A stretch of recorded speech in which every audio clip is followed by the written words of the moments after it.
Welcome to Spirit Journey Collective. I'm your host, Sarah Ty. Get ready for compelling conversations with guests of all walks of life who believe they have found their purpose. Together, we will uncover unique backstories, hearing the raw experiences that led them to the work they are doing today. Let's expand our minds together with the captivating stories and inspiration that awaits. Thank you for joining me for another episode of Spirit Journey Collective. I have a really great guest today. Her name is Michelle Steiner. She's a writer, photographer, speaker, and paraeducator, and she's going to focus a lot on sharing about learning disabilities and her story and all the wisdom that comes with that. So thank you so much for being here today. Thank you so much for having me, Sarah. I certainly appreciate it. I appreciate having you here, and I'm really interested and excited to dive in and hear what your story is and what you have to share about this, especially because I come from a background of having ADHD, and I didn't even find out until about 2 years ago. So I wish I knew this back when I was a student, because it would have explained so many of the things that I used to do and struggles that I had. So yeah, I definitely can't wait to learn more and dive in. So why don't we start with just sharing a little bit about who you are, what you do, and what you focus on. Sure. Well, my name is Michelle Steiner. I live in Pennsylvania with my husband, Ron, and our two cats, Jack and Sparrow. One is on my lap right now. And I work as a paraeducator in a school with students who have disabilities and some who don't. And I am also a disability writer, speaker, photographer, and I have a blog called Michelle's Mission, where I write about life with a learning disability and feature my photography. That is so cool. So what kind of photography do you take, out of curiosity?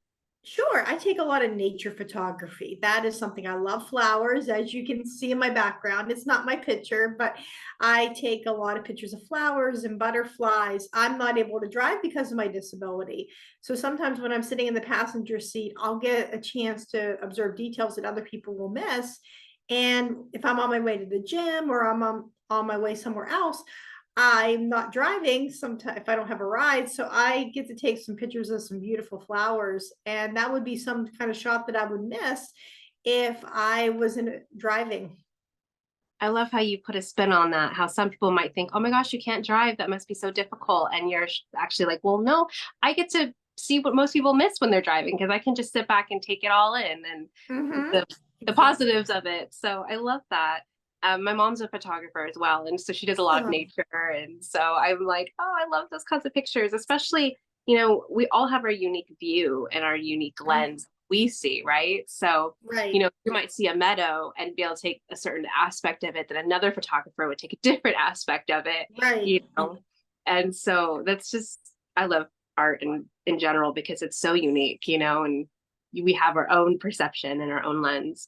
So I would love to hear, so what's your backstory? How did you find out about your learning disability? How has it impacted you? Is it something that you always knew you had, or is it something you kind of discovered later in life? All of that. Sure. I was diagnosed with a learning disability whenever I was in kindergarten. My teacher could see that I was really struggling with things such as counting, dot-to-dot pages, tying my shoes, and I was also struggling socially as well.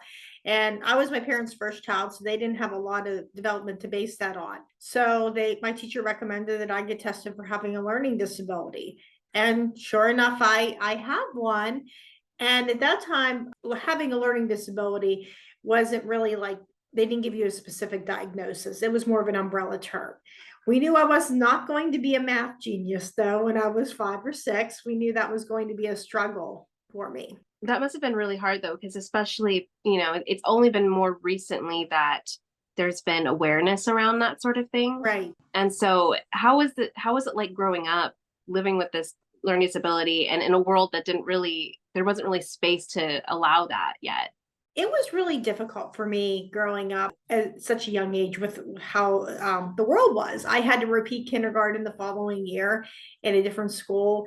And I grew up in a very small conservative school district. So everybody could see that I went to learning support. Everybody knew that I needed extra help with that.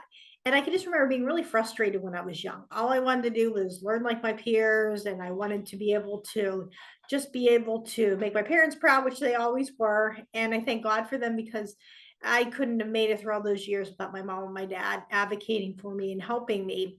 But it was really difficult, especially in the beginning, because I just think those were the years where I can just remember thinking, oh, life's always going to be hard. I'm not going to be able to learn. And I was really frustrated. A lot of people talk about, oh, elementary school, those were the easy years. For me, those were the most difficult academically.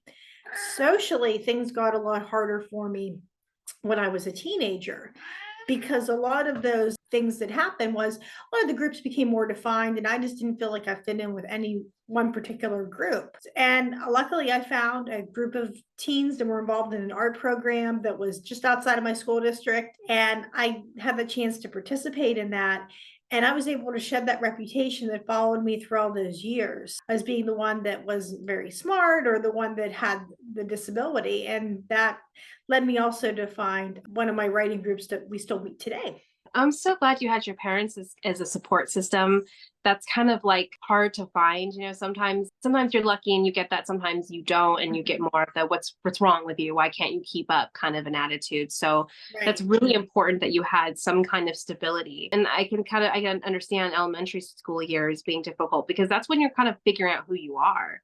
And so Mm-hmm. when you're being defined as this girl who doesn't know how to learn or has a learning disability and can't keep up, it can definitely, basically it can affect your self-esteem, your sense of, fitting in and belonging and all of that. And then of course, teenage years, all that just solidifies, right? So Yes. um yeah, I can totally, for me, I hung out with a lot of we were at the Mhm. uncool table, but it Yes. was like, well, these were the people that understood me. We were all a little bit quirky in our own way, but it was like we had each other to support each other, because Right. and it's funny because in hindsight, I'm like, I wonder how much of that was, I know for sure I have ADHD. And there's a part of me that kind of wonders too, and I've never gotten diagnosed for this or not or anything like that, but there is a small Mhm. part of me that always wondered if I'm like possibly on the spectrum in some aspect, because I miss social cues on some, like it's always harder for me to catch up on. I mean, I've gotten a lot better as I've gotten older because I've Right. had a lot of practice, but there's still times in certain social cues I have to kind of like, is that what they mean? Am I understanding that correctly? And Right. Yeah, I felt like exactly. yeah, when I was younger, I always kind of felt like I was out of the loop, and I was like, are they making fun of me? Are they being cool with me? I don't understand, you know. Right. So in hindsight, I wonder if like the group of friends I had, we were all kind of like in our own world of learning disability without realizing that there was more to it. You know what I mean? We just kind of attracted Exactly. to each other. Yeah.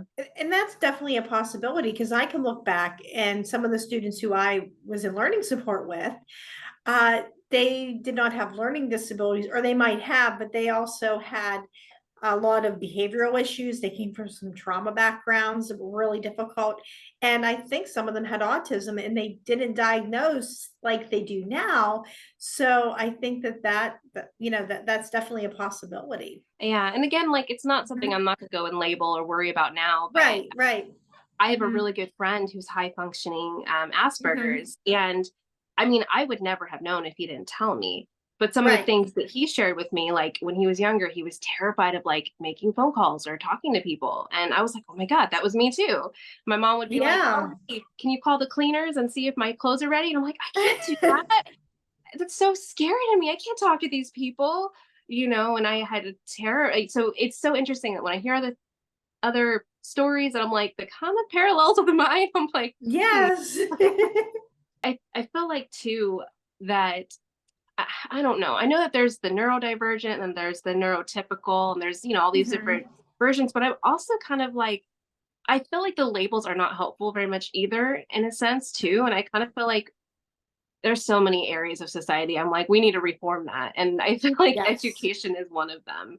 And instead of singling out like, oh, these are the normal kids and these are the struggling kids, like, no, these are just kids who have different strengths and weaknesses. That's Yeah, it. exactly. Different strengths, different weaknesses, and just different things that people might have. And it's not something that should be, try to be cured or try to show us different. It's just that this is somebody that has that, and then everybody has something with that. And a lot of times as a society, we try to just put everybody into those little boxes, and we ended up that's sometimes the biggest thing that disables a person, not necessarily the label.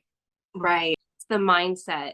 Yeah. because once you Mhm. put a label on someone, then you already start thinking there's something wrong with you. Then you start Yeah. limiting yourself, and that's not helpful. And I mean, for me, so ADHD, like, okay, there's some Mhm. major struggles there. Like, I have a hard Right. time. Some of the most basic things, like my laundry, oh my goodness.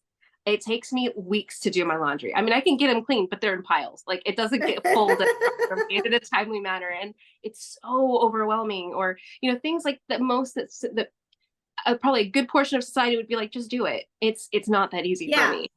And exactly. and I Mhm. learned that because when I was diagnosed with ADHD, they didn't want to give me a stimulant, which is fine. I didn't want a stimulant medication, so they gave me a Mhm. non-stimulant, and it took like maybe a month for it to get in my system. But all of a sudden, things that were so hard for me were so easy, and I was like, oh my gosh, I can stay on top of my laundry and my dishes, and I can make Right. checklists and check things off. But because it wasn't a stimulant, it basically my body, I had capped off. I couldn't go any higher, and then it Okay. just slid backwards, and that was kind of depressing for me, watching me go from, oh my gosh, I'm so on top of everything, to watching me go back to like my old behaviors. And then I don't want to be on a stimulant. That's just me personally. Right. And Mhm. I have high blood pressure, and I feel like it wouldn't be a safe option for me anyway. Right. So it was like, then I had to learn how to cope with it, and then Yes. find out what my strengths are. And some of my strengths are what makes me a good entrepreneur versus working for someone else, And so basically Mhm. find like what I'm good at versus what I'm not so good at, and balancing it out. And I feel like that's really what everyone should be doing, is like finding your superpower and honing in on it, whether you're neurotypical or neurodivergent. It doesn't matter. We all have superpowers. We all have things that we're not so good at, but that's where we get community and collaborate. Exactly. And it's so much more empowering when I focus on what I can do. If I focus on the fact that I'm bad at math and I can't be able to do that, and I can't read the face of a clock, or I focus on that I can't drive and I'm missing out on things, then I'm really negative. But if I focus on what I can do, that it's just so much more empowering. If I focus on my writing, if I focus on reading and speaking with people, then that is something that makes me a happier person, and I can just pour that happiness out to others as well. Yes, exactly. And I feel like that's kind of where society needs to be more shifted towards. Is how can we focus on what we're good at, pour into that, hone those skills, and less on like the academic Yes. and the tests and the you have to meet these standards. Like, standards are not for everybody. Only some are going to meet those standards, and that doesn't mean the Right. others are less than or not able to. It's just, Exactly. Yes, I yeah, know. That's the thing. And I mean, a lot of times though, people want to make it where with tests, that's the be all and end all of things. I can remember that what I knew that I wanted to go to college, and a lot of people were saying, well, we don't think that you can go to college because you're bad, with your math skills, you're not going to be able to handle it. And I was already really concerned about that. So hearing that didn't help me. And I even had a psychiatrist who told me that with my test scores, because I've never been a great test taker, that I would most likely not go beyond a community college.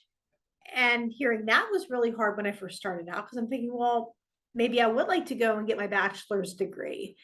And I also had a professor when I really started a community that told me that I'd have limited job choices. And I'm thinking, well, I'm already afraid of the future, and that didn't help me. And it was when I started to be able to do a lot of those things and find what worked for me, is when I was able to get my bachelor's and I was able to find the job that I wanted. But it wasn't that I had to fix my disability. yeah. Oh, that is so heartbreaking to imagine. You had this dream, you had this goal, you Mhm. knew what you wanted, but the rest of society was like, yeah, but that's not a good idea. And Yep. and then like the test taking, that's just another example. You can be, I mean, I'm speaking with you now, you're obviously a Mhm. very well-spoken, very intelligent woman. Like, this isn't about intelligence, it's about how do you absorb, and how do you Yep. test it. That's it. And that doesn't mean that you're not retaining it in some way. It's just there's different ways that we retain it, and and then tests can cause anxiety, and make you forget things that you Mhm. normally know.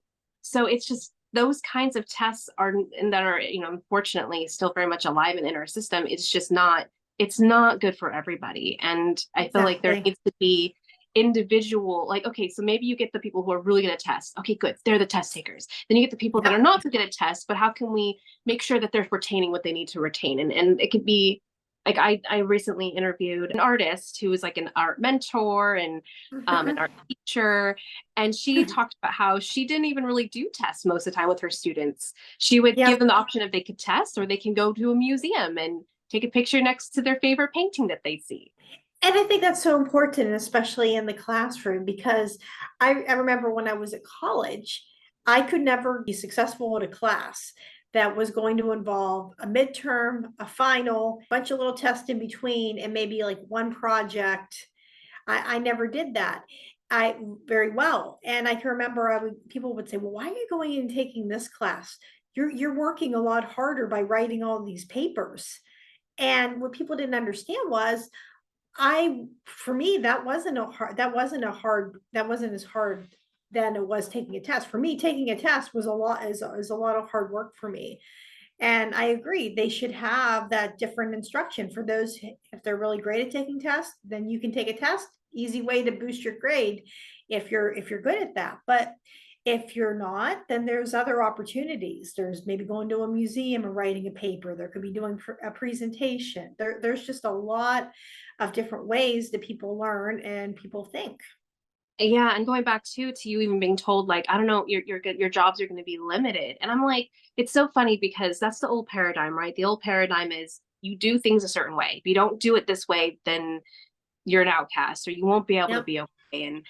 And like in today's world, I feel like a lot of that old script is getting thrown out. It's not really relevant anymore because people are finding all sorts of ways to make money and Yeah, support themselves. That's not exactly. the typical, right? And so, I mean, I love how you were able to find your niche, like, okay, speaking, writing, and, photography. I'm able to do the things that I love and still obviously, in some capacity, like have some kind of support system. I'm assuming that that's something that you Yes. to niche yourself into. It just goes to show that there's this idea of what you should do and then there's you finding out what works for you and not really worrying about society and knowing that, what, I'll figure this out. And it sounds like you're naturally good at persevering, which is why you were able to push back. I mean, I'm sure it wasn't easy to push back, but you were able to say, no, I'm not going to let you limit me. I'm not going to let you keep me from what I know I can do. But it's so unfortunate because there are many, many, many people who get told all the same things and give up or Hmm. don't find their superpower until years later when someone finally says, you can do it. Yeah, exactly. And they find what they're good at too. And I think it's important to identify those strengths and all that. That's why I was saying, like, find your superpower and just put all your all into it. And, Right. and the things you need help with, that's where you can collaborate and lean on someone else. And then they can lean on you for your superpower. And it's Right, such a different world exactly. if we could do that. And having the collaboration too is so important with the support system. I have my husband's able to take me to work, and I have a sweet coworker that's able to take me home at the end of the day. And we just help each other out with that. And if all those plans don't work out, then I'm able to walk to where I need to go too. And it's just everybody working together to be able to do that. Yeah, 100%. Community is Hmm. so important, and that's why I feel like that the reform and the more open-mindedness is because right now with all the labels it Hmm. separates us. That's where the different polarization comes in. And Right. if we can just realize that we're all human, we all have superpowers, we all have weaknesses, and if we're Yep. able to come together and lean on each other, then we don't have to worry about the being perfect or being typical or being normal. It's like Yes. is no normal. We're just human, really. Right. Exactly. So, do you feel like you've found your life mission in the work that you do? And I know that that's like an umbrella question because you're a writer, a photographer, a paraeducator. You've got a lot going on and a speaker. But in all of the things that you're doing, do you feel like you found your mission? I have felt that I found my mission. I love being able to go in and help other people that have disabilities, whether that's being at school and reading a test to a student or showing them how to advocate, or it's writing an article on my blog about life with a learning disability and having somebody saying, oh, that's my story. I know what that's like, and being able to connect with them and to provide them with resources. I feel that I am living out the mission that I'm supposed to be doing. It's time to take a short break from our wonderful speaker. Are you in the need of guidance around love, career, family, life, or purpose? Embark on a spiritual journey inward with an intuitive tarot reading. Depending on what you're needing and looking for, I offer private one-on-one sessions as well as personalized email readings. It doesn't matter what the question is. A reading with me provides connection with your higher self, offering curated personal messages, or what I like to refer to as spiritual roadmaps, guiding you to the future outcome you desire. Readings are insightful and affordable. If you'd like more information or to schedule a reading with me, please see the link below. Oh, that's amazing. It does sound like in a lot of ways, you're providing the resources that you weren't given back then, right? That weren't Yes. available to you. You just kind of innately were like, I'm not going to stop. I'm going to push forward, Hmm. because not everyone has that. You're now able to be that voice for them that says, you can do it. Don't let those people limit. Yes.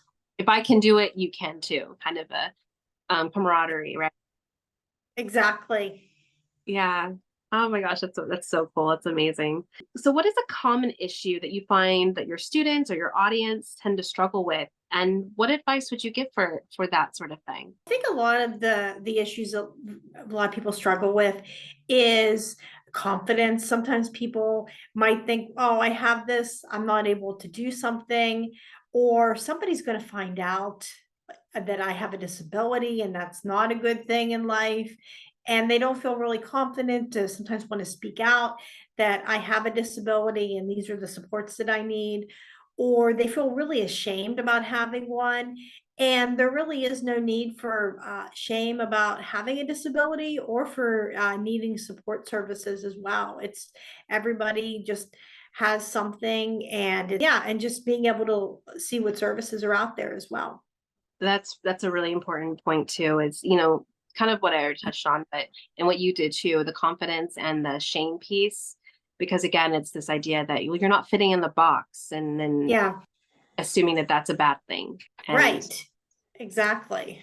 I don't know if you've listened to any of my previous podcasts where I mentioned this, but I am a spiritual advisor / tarot reader. Like it's my business when I'm not doing my podcast or working my day job. And that has been, I mean, you want to talk about stepping outside of the box. Most people are like, Yes. you know, but the more I do this work, I step more into what's authentic to me, even though the rest of the world Mhm. may or may not understand. And the more that I'm realizing that being outside of the box is actually, in a way better than being inside the box, because you're able to, even for neurotypical people, they have their uniqueness. And sometimes they feel like because it's easier for them to stay in the box, they just do, because it's, they want to be normal. But then Mhm. they find a way outside the box, and they find their passions, and they find the thing that lights them up, that makes them less normal, but they find themselves. And so I really feel like the box needs to just go altogether. It's not about being in Yes. the box, it's about finding your own shape and then living in that. Exactly.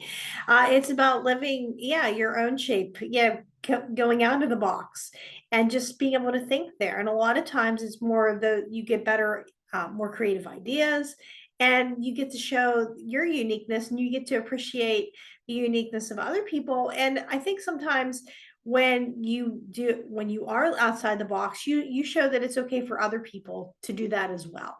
100%. It's like when you give yourself permission to be you, you're also inadvertently giving other people that same permission Mhm. to be themselves too. Yep, exactly.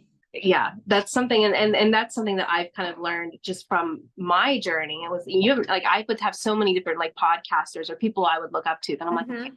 they can do it. We sound like we have a lot of the same similarities, and why can't I? But Right. I had to, because I actually first wanted to start my own tarot business, like in 2018, Mhm. and it wasn't the right timing. Like, I can see now in hindsight, like, it was not the right timing for me. I Right. didn't have spirituality in place. I didn't have the things that I needed to support me in it.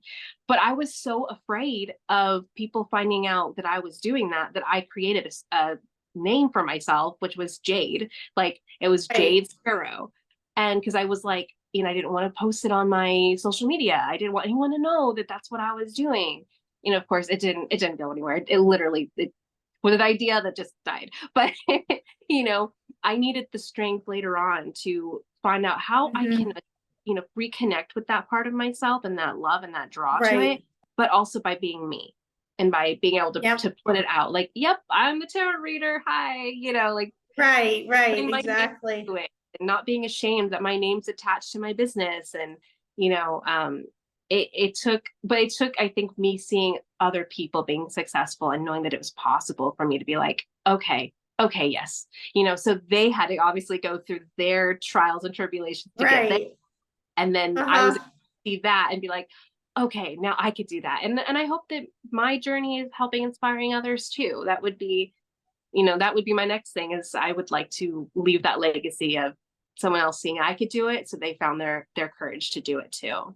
Yes, definitely. So what is one lesson that you've learned in your story and the work that you do that you feel like everyone should learn? I think the lesson that I've learned is that things get better because I can just remember being so discouraged and thinking, oh, it's never going to get any better. And of course, I have my parents that encouraged me and telling me it was going to. But when you're sometimes in that situation where it seems hopeless, it's really hard to look forward and think, okay, I will, things will get better. The sun will come out again.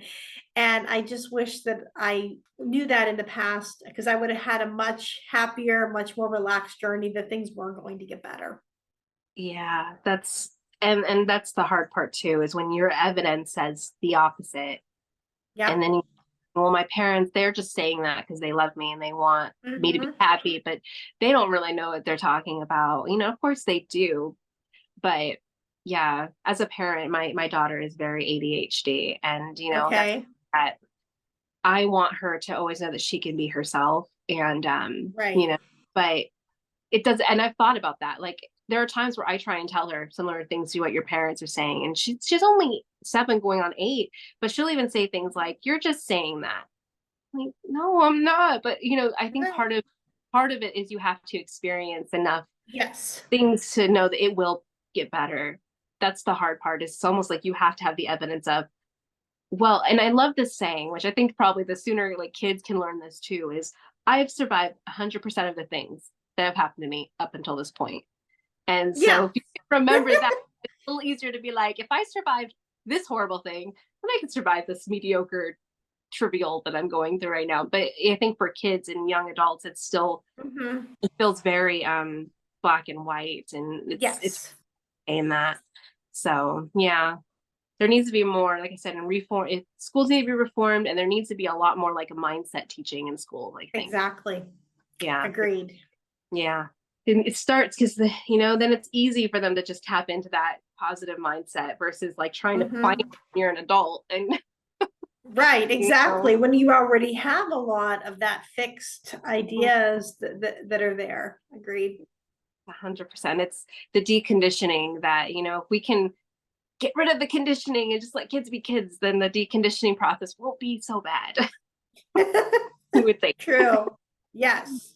Yeah. Agreed. So from here, I'd love to shift to what I like to call synchronicity story time. And I love synchronicities because it's like, and especially as a more spiritual person, I feel like it's the universe leaving you breadcrumbs, letting you know you're doing what you're supposed to be, Hmm.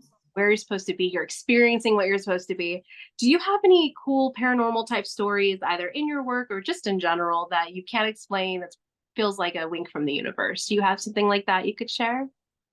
Yes, I can remember I was really struggling earlier this year with helping a student with math. And I've told the staff I cannot do math. And I was just really struggling in that class. And I can remember I just looked to the heavens and I said, okay, why am I even here? I can't obviously do this. And somebody told me the student is crying. And I turned around and the student was crying because he was frustrated and he was upset. And I couldn't help him with the math, but I was able to get down on eye level with him and say, I understand how hard this is for you. And I can't help you with the math with my disability, but I want you to raise your hand and to let me know when you're frustrated, and I will get the resources to help you with that. And it took a little while, but before I knew it, he was now raising his hand, being able to ask for help, and he wasn't crying anymore. And I just thought that was why I was here. It wasn't to, show him how to do this, but it was to show him how to advocate for himself. That is such a beautiful story. And that's such a combination of like intuitive, like you were, they say ask and you shall receive, right? And in that moment, you were Mhm. just like, you were asking, like, what's my purpose? Why am I here? What am I supposed to be doing here? And then it was just like, Mhm. boom, because sometimes it comes, sometimes it's like a buildup and sometimes it's instant. And and so in this scenario, Mhm. it just showed you the simple things that you do that make an impact on those around you in a very positive way. And yeah, knowing how to advocate for yourself, I think that that's almost more important than knowing how to do something, because Yep. it's learning how to use your voice and learning how to say, hey, I'm struggling, I need help. And that's so hard. Mhm. If you have someone who, especially as a child, if you have a teacher that's able to get down on your level and not only, you know, encourage you to speak up, but also say, I'm right there with you. I can't do Yep. this either, but I can get the help you need to help you do it. And also there's that compassion and that sense of like belonging, like, oh, she because as a kid, all the grown-ups seem like they have their life together. Yep. Exactly. You look at every single person in your life and you're like, that's a healthy, stabilized grown-up, even if they're not, but that's your perception. Right. And so when you're able to see a grown up getting down and being vulnerable and saying, hey, this is also a struggle for me. And then that probably lets them know, like, well, she seems like she's doing okay. So even if Yep. I don't master this, she's okay. So I should be okay too. Right, exactly. And I think Yeah. it's showing strengths and weaknesses too that different people have. And that's so important. And sometimes it is like hearing that recording of myself at that age. I get a lot of kids that'll say, I don't like my learning disability or I don't like my individual education plan. And I'll get to tell them, well, it's okay to have a disability. And I have one too. And a lot of times they'll say, well, I'm stupid. And I get to say, no, you're not. Your brain is just wired differently, and it's just such a unique opportunity to be able to share with people. Yeah, 100%. My daughter, so Mhm. she's very good at math. It's so funny because she's like, I Good. hate math, but she's really good at it. Like she's not even 7. And like the other day, she's like, she hasn't learned multiplications yet. And she goes, what's 6 plus 6 plus 6? And she's like, just tell me how much that is. And normally I'll like challenge her, but this time I was like, it's 18. And she's like, oh, so 60 plus 60 plus 60 is 180. I was like, Wow. whoa. So, That's awesome. but she says she hates it, which just cracks me up because she's very good at it. But I have so many people tell me like, oh my gosh, she's so brilliant. She's so smart. So like she's not academically, at least yet, that hasn't been affecting her. For Right. her, it's more she is very hyperactive and she has a Yes. really hard time focusing and gets very easily distracted. Mhm. So even her teacher will Right. say, if I can get her to do the work, she's one of the fastest kids to do it. But it's the getting her to focus on doing her work. And I did kind of explain to her that she has ADHD and like that part's been kind of hard. Mhm. Like one of the struggles with me and Right. her is I'll be telling her, hey, let's get ready for school. I need you to brush your teeth. I need you to brush your hair and go potty and get dressed, and Mhm. it doesn't matter if she's done the same thing every single morning. And it doesn't matter if I tell her, hey, go do these 2 things. If I'm not kind of hovering over her, she will come Right. upstairs and see the cats and start playing with the cats, or Right. Uh-huh. for me as a parent, it's frustrating. And then I'm struggling with my old paradigm of raising, like being raised. And when I was being raised, it was you Mhm.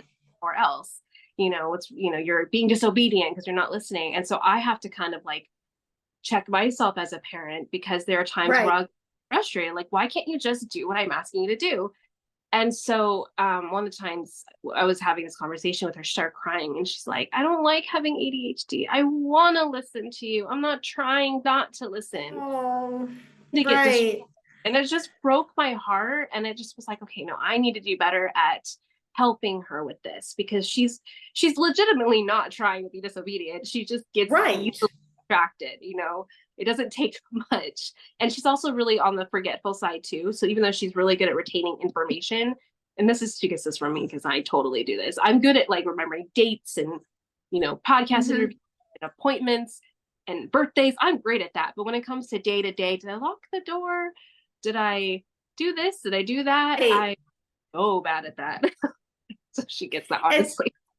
And see, I can't remember, it's hard for me to remember dates or numbers or important facts about, like, maybe if I'm going like in a class, but I can remember things about things that happened to friends of mine that I wasn't even a part of, but they'll tell me a story about it and I'll bring up, oh, what about that person? And they're like, you have this really good memory. How can you remember all these things that happened? But it's really hard for you when you go into the classroom. And I think it's just people learn differently. And sometimes what I learn with is I have to have some kind of an emotional response, and that makes the impression on me. And I can think of it like a character almost. And if you start giving me numbers, then I check out.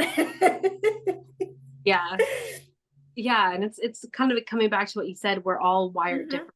Yeah, So exactly. we all have different superpowers. So like, I don't know, and this is kind of a totally off topic thing, but I'm curious if you've delved or heard of it. Have you heard of human design by chance? I've heard of it, but I'm not very familiar with it. Okay. So I've actually had a few people on who are very into human design. And then I just recently did the one with like human design practitioner. So I got to actually get like a mini reading from her. But it's fascinating because it's like a blueprint. It's like all the things, astrology and the chakras and like all these different systems. And then also like there's a scientific aspect. I don't know. There's a lot of, it's really complicated. I look at that, I'm like, oh my God, that hurts my brain. But the whole point is like, the whole point of it is we're all unique and we all have different ways that we show up. We have different ways that we're supposed to use our abilities, and it's able to pinpoint a lot of like our strengths and our weakness, how to, balance that out. But it's just so fascinating because like, at least my experience with it and talking to other people, it literally kind of shows you like, yeah, this is where you're going to thrive. This is where you need some help. This is where and it's, it's just a system. It's just a, it's a spiritual system, kind of like astrology, but just more in depth. It's just, I feel like the more you know yourself, the more you can know your strengths, your weaknesses, and then know where to put your energy. And I feel like that's really what we need to be learning as a society, is more about ourselves and more about how to show up as ourselves, and then not worrying about everyone else and their capabilities, because your superpowers probably they would probably look at you and be like, man, I wish I could do that, even while you're looking at them going, I wish I could do that. Yeah, exactly. Yep. Yeah, it's just, it's not helpful to put our energy there. It's so much more helpful to put it where like, okay, I can't do that, but what can I do? Exactly. Yep. And to put your energy on that, and it's so much more empowering. Absolutely. So do you believe, and this is just a question I ask everybody too, but do you believe that we all have a mission and a purpose here, like every single one of us? I believe every single person does have a mission and has a purpose. And when we were created, that was part of that. It was that purpose and that just that unique story in life, and to be able to serve and to be able to go out and live that mission. Yeah, I agree with that too. I like to say that mission or purpose, it's a combination of doing what you love. So finding your superpower, right? Whichever it is, a number of things for different people. And so finding your superpower that lights you up, you're good at, you enjoy doing it, boosts your confidence, all that. But then while you're doing it, like your story, you're making an impact on others around you. Yes, definitely. Yeah. Oh my gosh, this has been such a great conversation. And I think one that needs to be discussed way more often. So this is really good work that you're doing. You're putting this message out there and helping other people see that. Well, again, like learning disabilities, it's not like a death sentence. So many people think it's the world, and you're showing them like, no, it's not. And let's change our thinking around it and be more open and help these kids come into this world and know when they're young that they're already safe. They're already okay. They're already superpowers. They already have superpowers to their own right. And just that awareness needs to be out there more. And I feel like with the work you're doing, with your articles that you say you share, your speaking, what you're doing with the kids in the classroom, like you're really just sending this message of you're safe, you're good, you're okay, and you're going to be great. And Thank you so much. yeah, it's so beautiful. So if anyone wants to find your articles or your photography, or maybe it's listen to any of your other podcasts that you've, been on, where can they find you? Find me at my website, michellesmission.net. Okay, perfect. And I'll be sure to put that in the show notes. Are you on social media or anything like Yes, that? I'm on Facebook and Instagram as well. Perfect. I will put that there too. And so that way, if any of our listeners want to reach out, it's easy to find in the show notes. And thank you so much for being here with me today. It's been a pleasure. Thank you for joining me on another inspiring episode. Remember, your purpose is a unique and unfolding path. I hope these conversations have ignited a spark within you. Until next time, keep exploring, growing, and embracing the beautiful adventure of connecting with your purpose. Stay tuned for more meaningful conversations. If you're wanting more, consider joining our free Facebook community called Spirit Journey Collective, your haven for spiritual exploration and personal growth. Dive into a supportive community where sharing spiritual experiences is encouraged. Unlock the power of intuition, embark on a journey of self-discovery, and connect with like-minded souls. If this sounds like a community you'd love to plug into, the link is in the show notes below. If you enjoyed the episode today, don't forget to like, share, and subscribe. And thank you for joining me on this journey.